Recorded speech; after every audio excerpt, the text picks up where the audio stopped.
अगं उशीर म्हणजे तिथे ट्रॅफिक लागली आणि ट्रॅफिकमध्ये नेमके ओळखीचे भेटले. तुम्ही घरीच चला साहेब, तुम्ही घरीच चला. अहो काकू तसं नाही, पण घरचा गणपती, मग लगेच मंडळाच्या गणपतीची आरती, मग 12-13 ठिकाणी प्रमुख पाहुणे म्हणून जातात. 22 कंपन्यांच्या कामगारांना सुट्टी दिली की नाही आपण? आणि कंपनीचे मालक काय करतायत? इकडून तिकडे तिकडून. अहो त्या बंबानी भाऊंच्या मिसेस आहेत ना, गीता बंबानी, त्यांचा फोन आला होता आत्ता. म्हणे आवजू आपके हात से आरती करावे छे जोड पैसे. म्हटलं थांबा मी माहेरी आले, मी विचारून सांगते त्यांना, एकदा बोलून घ्या ना तुम्ही. सासरी पण 10 दिवस जेवण असतं ना सकाळ संध्याकाळ. तरी सासूबाई नाही, घरचा गणपती आहे, जाऊन या, 2 तास का असे ना जाऊन या. म्हटलं ठीक आहे, मला काय फक्त ऑडिट तर बसायचं आहे.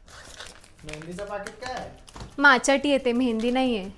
कॅमोमाईल सोडली अगं त्यांनी, आता माचाटी पितात. सरक मी बनवू. जेवण बनवायला 50 आचारी लावले आहेत. सगळं आई हँडल करतात एकट्या.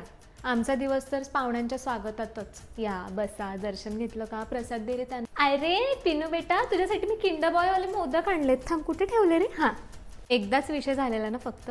पप्पा बघा लगेच ग्लुटन फ्री आणि शुगर फ्री मोदक घेऊन आले तुमच्यासाठी.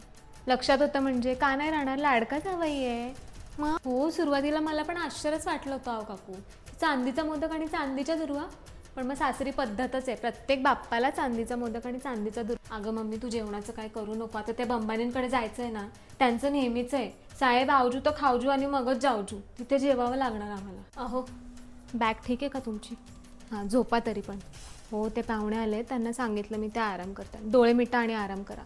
काय जातो भेटतो, किती धावपळ तुमची, किती धावपळ.